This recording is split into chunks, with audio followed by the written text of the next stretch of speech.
I know that you've dedicated a big majority of your career towards the manufacturing game, and I'm really fascinated by it. You're really dedicating your company towards making reliability fun, engaging.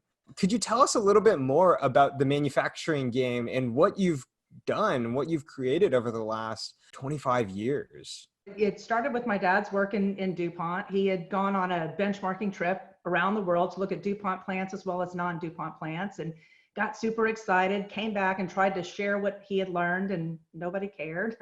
And so then he said, I need to distill the data down, typical engineer approach, right? So he and his team started doing this system dynamics modeling to take all the benchmark data and kind of get it down to a few key points. And that was when they realized the power of defect elimination. So that kind of was his thing. And they were excited, and they tried to share that with other people at the sites, and nobody cared.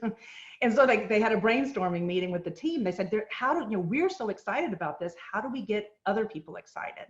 And so one of the guys on the team said, to learn how to do system dynamics programming, we actually went to MIT and played a board game called the Beer Game.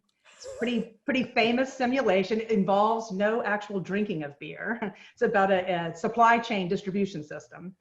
And they said, we actually got to play this board game, and that's how we learn, not by somebody telling us about system dynamics, but getting a chance to experience it for ourselves. So maybe we ought to take our computer model and convert it into a board game so that people can actually generate their own experience rather than us just trying to tell them about our experience.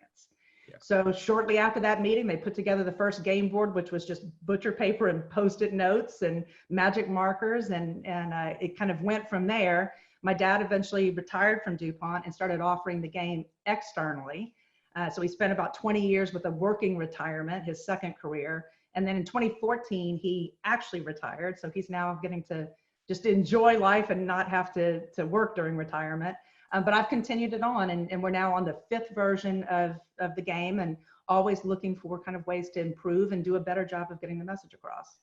That's awesome. So what I'm hearing is it's all about engagement, because we could have great methodologies, but if no one's engaged, if no one's actually absorbing all of this information, then it doesn't really matter.